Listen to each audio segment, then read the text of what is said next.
this is, that negative thought you've been having, and I just can't let you try and change yourself without a fight. So, go ahead and just turn the show off, okay? And, yeah, everything's still fine. This is Blindsight with your host, Bill Lundgren, an AINC original podcast. You serious? We're not holding back truth. We're here to help you heal and become the best you possible. Here's the chair. Here's the pillow. Here's Bill. Hello there. Welcome to Blindsight. I'm your host, Bill Lundgren. Blindsight is a product of the Audio Information Network of Colorado, and we're delighted to have you back for part 2 of our discussion with Bonnie Barlow about audio description.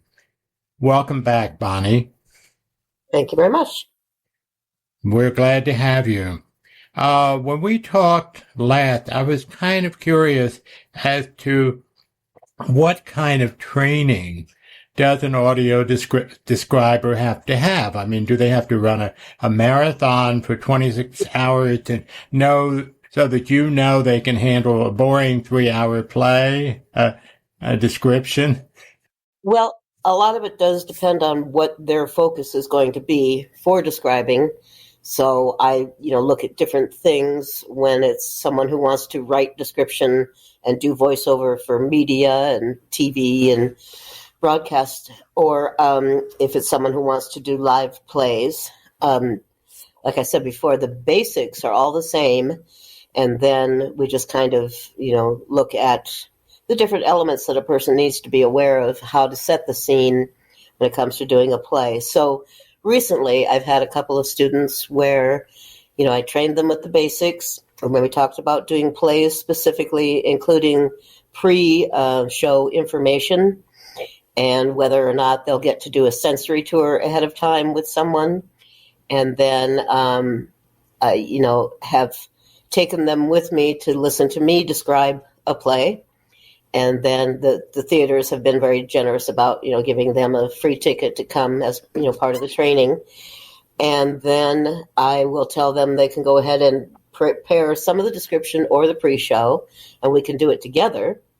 Or if they feel at that point like the play they're going to do isn't overly challenging and they are sort of confident that they can handle it, I'll let them just go on their own, and they can ask me questions. I'll give them ideas about how to research, how to find out more about a play, and kind of the do's and don'ts of each particular one, how to address specific things like the set and the way things work for Hamilton versus, a simpler play.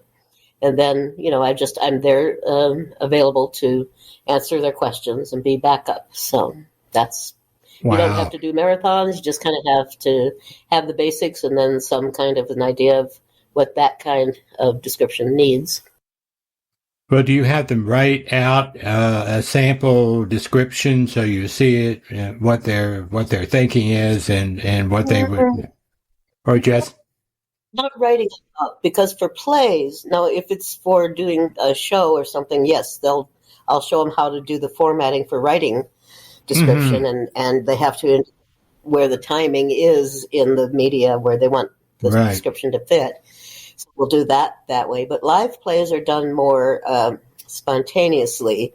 You'll have some notes, but you want to be free to just be watching the action and not looking at a full script or notes while you're describing. So good describers will, be kind of doing it extemporaneously and then have made certain notes about, in this section, when I hear them say this cue, I know something's going to happen real fast. So I'll give myself a note, quickly say, he leaves, she comes in. Or when there's set changes, if I know I won't be able to see the set change while it's happening, I'll write it all down. So while they're doing it, I can describe the next scene that's going to be shown in a sec. So it's sort of specific, approaches like that work best. Well, there is a problem sometimes with where they put the describer in relation to the stage to be able to see everything that's going on. Like I was one play where it was up, she was up on the balcony and some of the actors were, in essence, out of sight line. So she had to, kind of ad-lib what was happening, So they have to be nimble on their feet. Yeah. Well, that's one thing you can prepare for, when you're previewing, is anytime you notice something that might not be, seeable by you when they're coming in from the, doors or a certain exit, that, you make a special note. Oh, right when a cue happens here, again, I give myself a cue, then, I'll say so-and-so is where they are. Even though I won't get to see it, I'll know that's where it goes. Mm-hmm. For Phantom of the Opera, some of the action takes place up on the roof of the opera house. And when we are in the booth, we can't see it. Yeah. So we have to make sure we take some good notes about what happens up there and just read from our script at that point. So it's that sort of thing. Mm-hmm. Yeah, well, I know in some of the Broadway plays, the actor comes in drunk. I mean, I don't mean as part of the show, but and I keep wondering how an audio describer would handle that. Yeah, probably just say something like he stumbles or tries to catch himself or, is looking in the wrong direction or whatever I see that shows me, oh, yeah. Well, the other thing, too, do you, for example, I was thrilled to find out that what you're doing with the art museum in terms of describing pieces. Do you choose a describer who has at least an artistic bent or some familiarity with artwork, or have a describer who does the ballet who has some background in ballet? Or is that asking too much? Right, good question.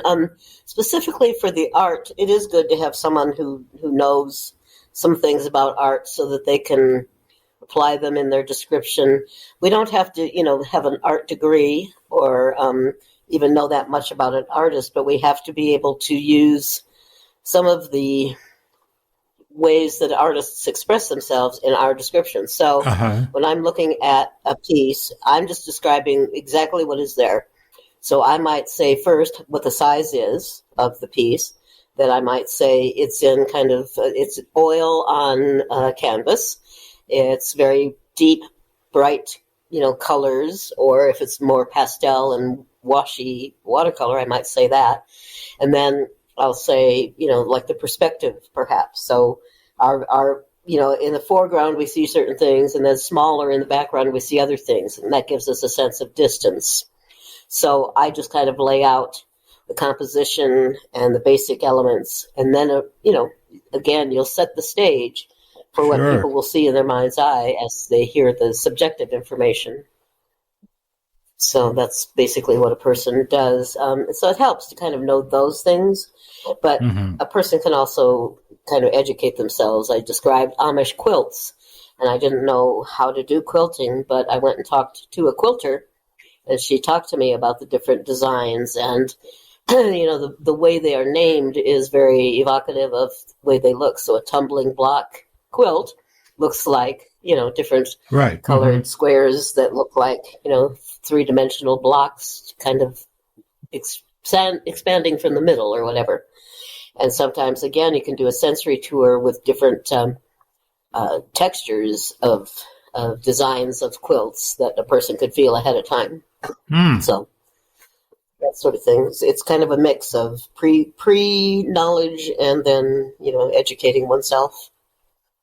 Well, I was thinking of some of the earlier painters, like I think his name is Bouche, who had big canvas with a million different things going on in his painting, and to have an audio describer try to pick out the primaries. Yeah. It's no easy feat. So again, I go from the general to specific. So I'll say there's a bunch of stuff going on here. And then I'll say, for example, in this corner, such and such. So I can pick just one area to really describe in detail, and then the person kind of applies that to the whole thing in their mind.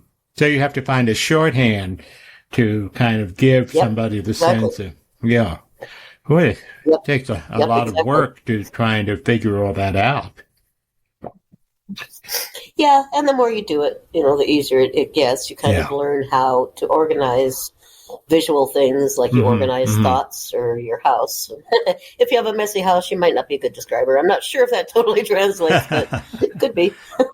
Well, what kinds of shows are coming up? And I don't mean necessarily play, but we talked last time that there were a number of things that are occurring in this area that you wanted to tell people about, that they are being audio described. Yes. Yeah, so, we have the usual suspects.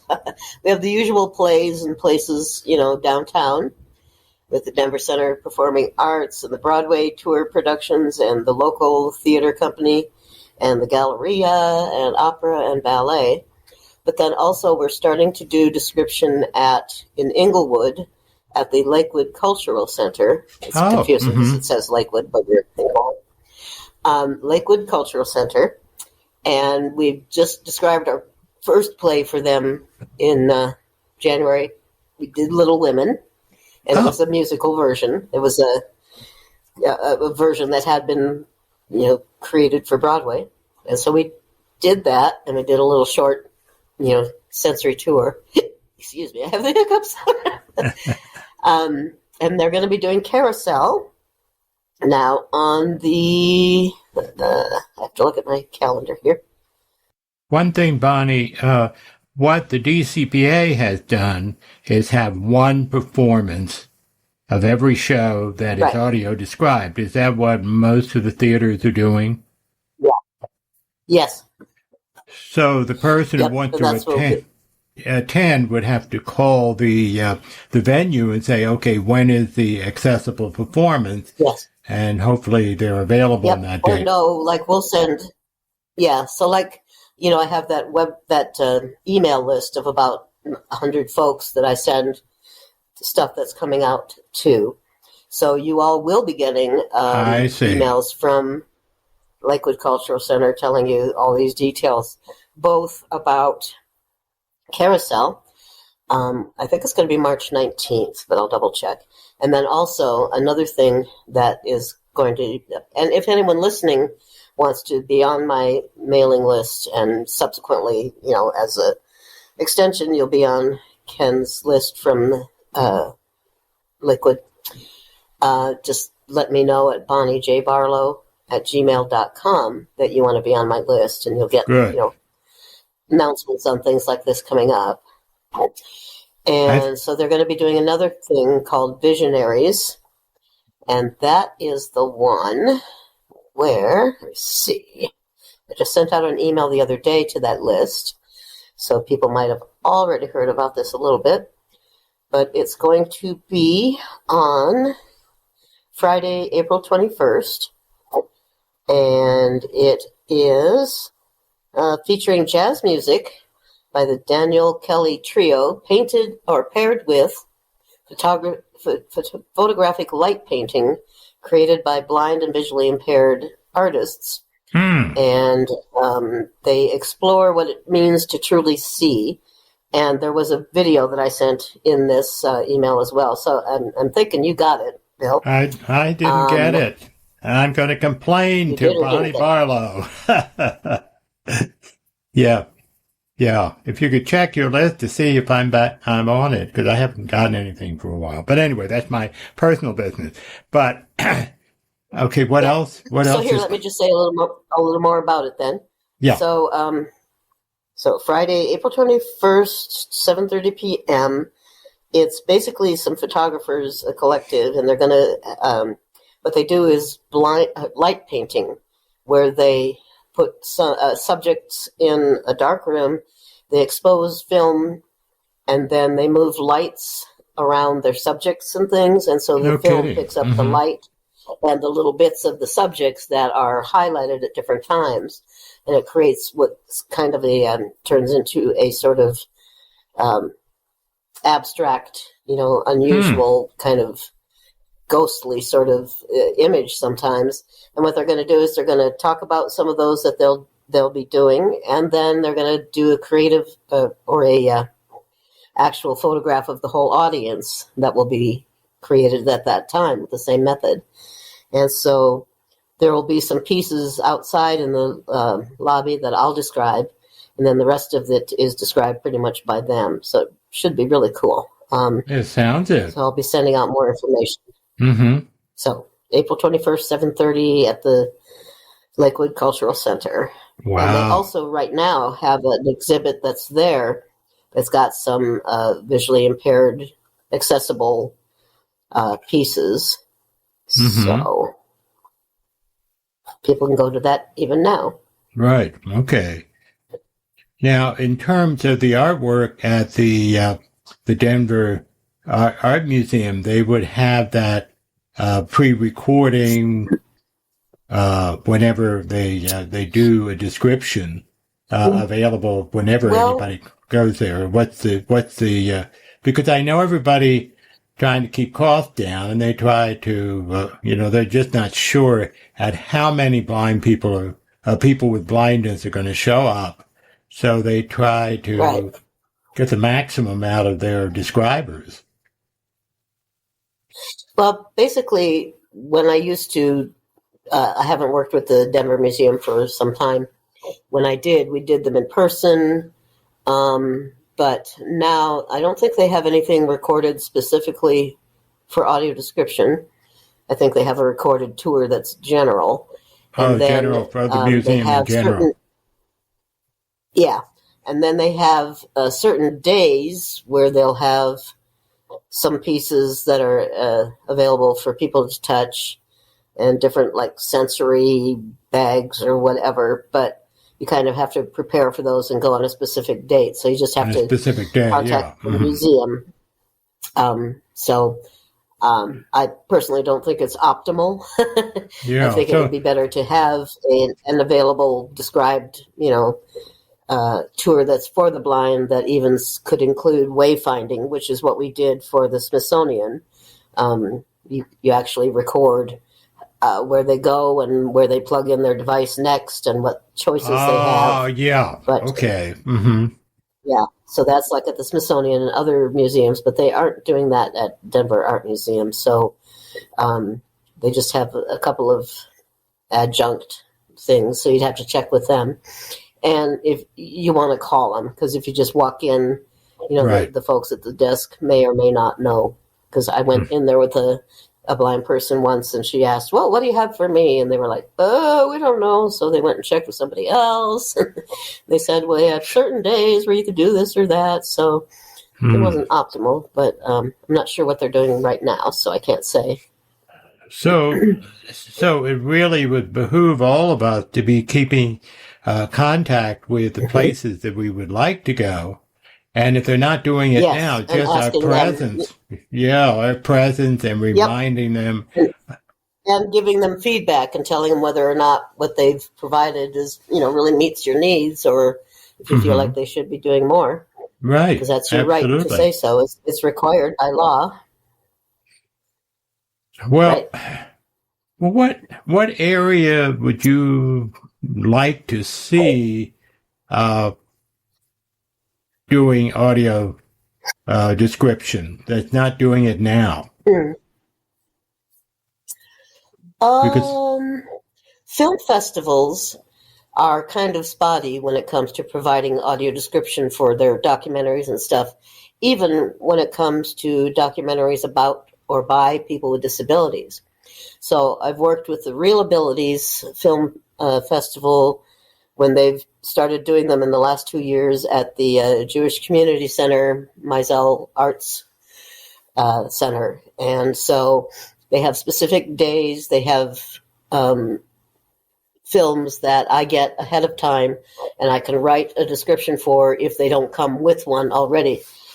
Because not all the films do come with it. Some of the people who've made these films weren't sure how to get description added yet, or they may have gotten some that was kind of minimal, but not really, really descriptive. So I kind of assess what they have, what they might need, and then I can either record it, or this year what they had me do was come in person at each time they were showing the films. I brought my equipment, and any blind people in the audience would wear the headset, and I would describe it live while they were playing the movie, and only they heard the description, but I used a script because I had seen it ahead of time. So it was kind of an interesting mix of methods. So I think that more people who are creating films, if they could find more central places where someone can help them with that accessibility, and they find me, but it's kind of hit and miss. But I like to say I want to provide accessibility to the people who are trying to give it, to the community, as well as those in the community who want to use it. So I try to not, charge them too much. I try to give them ideas on how to present it and market it. And sometimes they'll have in person, description, like I said, and then they'll have their films available for streaming. And they can have a version with audio description for streaming and just give, the blind people a separate, code to log in and hear the described version. So there are a lot of things that if we could centralize stuff more, but I don't know how they'll ever get to do that because there's so many, growing in different areas for description, which is great, but it's still kind of hit and miss when it comes to finding it. Yeah. So, right. Yeah. But knowing what could be available and then approaching the people that you are around and asking them, can you make that available, is probably the best way to do that. Well, I was thinking, so many people have smartphones and, wonder if there's some way that the smartphone can be, of course, there still would be external speakers, but, not necessarily, because you can bring your headphones. Yeah, that's right. So there are certain apps where either you can get help from professionals or you can even create your own tour of an exhibit or something with an app where you can number the exhibits and you can record your description, and you can even record that wayfinding I was talking about, where you can say, now that we finished describing this one, to your right, by 10 feet is, you'll come up to this next feet.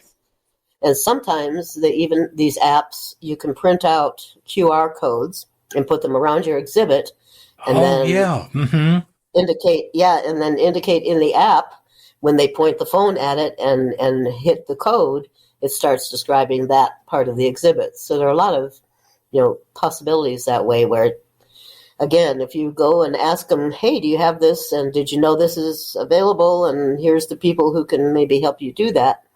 That'll all go a long way to creating that access. Yeah.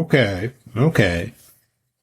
Well, there was a piece on CPR this morning about outreach to people with disabilities, and even in finding resources to know about hiking, places to hike, and so forth. Right. So, and this is apparently a new app. I don't remember the name of it, but people are stepping up to provide services to our community, and that's it's never, nothing is ever perfect, but at least we're moving a lot farther along, and that was the reason you had to go search me out at the theater, which I appreciate, to tell me about audio description because nobody was talking about it. Right. And say, hey, have you tried this? And I'm right now, I'm an addict. I've got to have, I wouldn't know what to do going into a theater without earphones on. Right. And so, I don't know if you know, but at most movies now in the theaters, those are audio described and they have the equipment there and you just ask for it when you go in. Now, is that in specific theaters or is pretty general? That it's most of them now. Most of them now, okay. It's most of them now. It used to only be specific ones, but now they're all pretty much equipped with that. The unfortunate thing is sometimes the house staff aren't as aware of what that equipment's for, right. Or sometimes it doesn't pick up the signal correctly and you don't get the description after all. So there's still some bugs to be worked out with that. But, I did that. I wrote the description for the movie Mr. Holmes with Ian McKellen playing Sherlock Holmes.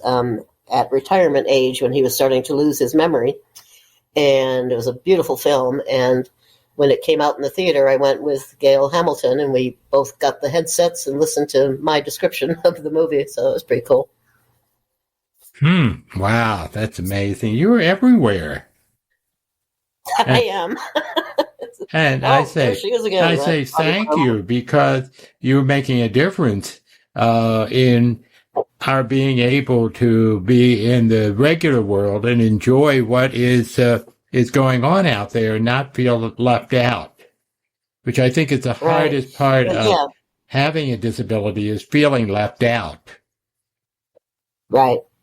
And I always say I kind of have a ulterior motive, because I enjoy entertainment so much that I'm always wanting to share it with my friends. And since I have lots of blind friends, I want to share it with them in the best way possible, which is, with audio description. And that way we can all have fun together with watching it. So. Yeah. And, I too have always loved the theater, and have been, it's funny, because I was hearing impaired as a child, I couldn't hear the stage unless it was Ethel Merman performing, and you could hear her down the block from the theater. But so I just got used to only being able to appreciate part of it, which in that time was dance and the set and so forth, and occasionally Ethel Merman.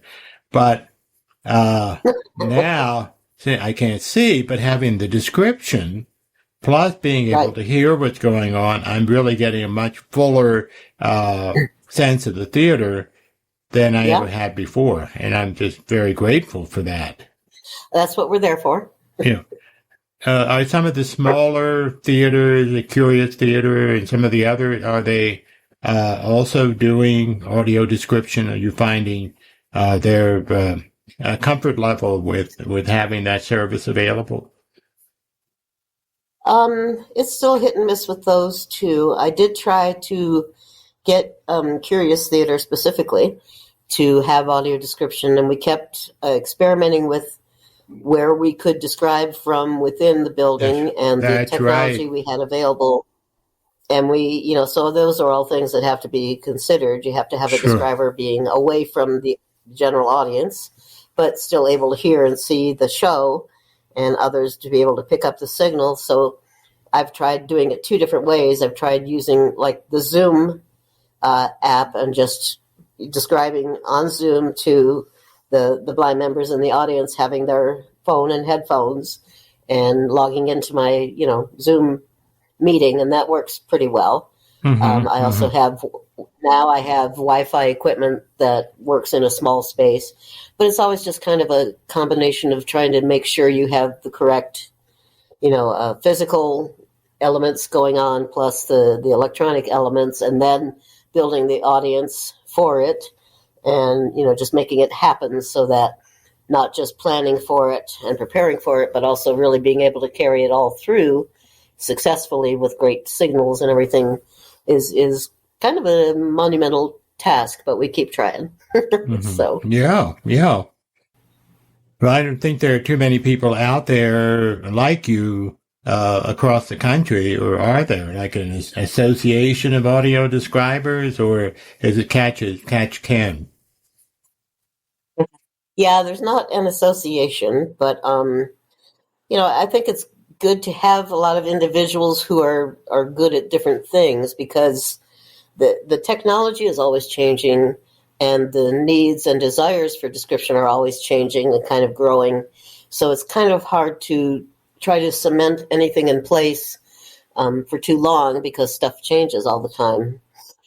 So in a way, that's my approach, is kind of just be ready to, try to be creative and, out of the gate, do something that'll work for people, and then tweak it and, see what you can make happen. So like they're trying to create a certification for audio describers, which could be good, but then you also have to provide an educational track so that they will be qualified for the certification, and then make sure that certification includes things that really are practical, in application in all the different types of description you do. So it's been a monumental task that they're undertaking to kind of create that. So I wouldn't wait for that, but there'll be another possibility that people might get certified.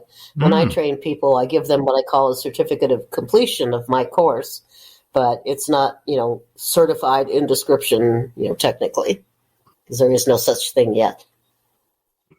Well, how long is your course? I mean, how long if I were... I do 4 weeks at 90 minutes a week, and I cover the basics at first, and this can be online or in person. I cover the basics at first, and then we start practicing, and then we focus on what the student's interest is, and then I will give them, I try to give them things to work on that are real, live going on, instead of being just practice with something that's not going to, a movie that nobody's ever going to see or something. I try to, if I'm doing certain work that isn't covered by, non-disclosures, I can have them work on it with me, and then they'll have that as part of their, beginning portfolio of work they could do and the kinds of work. So I do some writing for educational videos for the government through described caption media programming. So I'll have them work on those with me a little bit. And I, do that under the, the okay of DCMP. Or I've worked on a couple of parks, national parks projects, like an online repository of like 1,000 videos, short videos of Native Americans speaking about their culture in their part of the Northwest that was in the Lewis and Clark expeditions stopping points. So they take this tent to these different places that they took, the trail, and they set them up, and it's called the Tent of Many Voices. And people would go in and record, small bits about their tribe and their traditions. So the government site that held all of this wanted audio description for all of those. So I took several students who had recently, graduated my course, and we did those all together and got them done within a couple of months. So those are now available on the, what is it called? It's the National Park Service Tent of Many Voices, if you look that up. So, yeah, I try to just kind of provide education and a little bit of experience in the things they're most interested in. And like if I have documentaries that I'm working on for a film festival, I'll have them work on, helping me write those, and they can then take credit for that in their portfolio. So I try to give them real practical experience. Wow. You are everywhere. And that's great. I'm really glad to have this chance to interview you and get a much broader idea. I hope that our audience likewise see there are so many possibilities that I certainly didn't know were there. So anything new, anything you're looking towards is I haven't done this yet, I'm going to do it. No, just I do like just, kind of being ready to, because I can't really anticipate things like, the Tent of Many Voices coming up or specific exhibitions. And it's like, oh, wow, that will be really cool to describe that. So I'm just always ready to respond with whatever someone else comes up with as a need. So I don't have any foresight, but I have a lot of hindsight. And insight. Well, Bonnie, thank you so much for your tour of audio description. And Welcome.